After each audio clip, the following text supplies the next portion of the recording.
Infinite chess. How to play. The rules are the same as regular chess except for these changes. For a refresher of those rules, check out this video.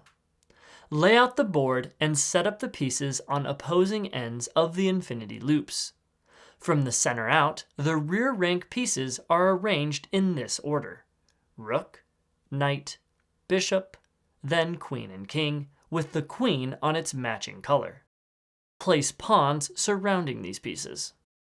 Each side of the board will be offset from the other so that white uses the spaces up from the center and black uses the spaces down from the center as shown.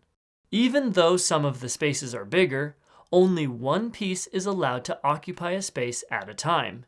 Each space, no matter how big, still only counts as a single space when moving pieces.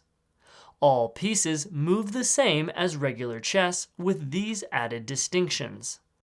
No piece may jump any gap in the board.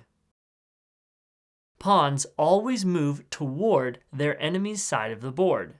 When a pawn is in the center grid, it may change directions to enter the enemy's loop from either direction. A pawn is not allowed to capture backwards towards its own loop. Pawns are promoted when they move to any of the enemy's rear rank starting positions. The bishop may only move in one diagonal direction per move. It must continue traveling through the opposite corner of the space it entered. It may not change directions if it runs into an inside or outside edge. The inside corners of the board of each infinity loop are connected, and pieces can travel diagonally across them. The rook can move in one lateral direction per move.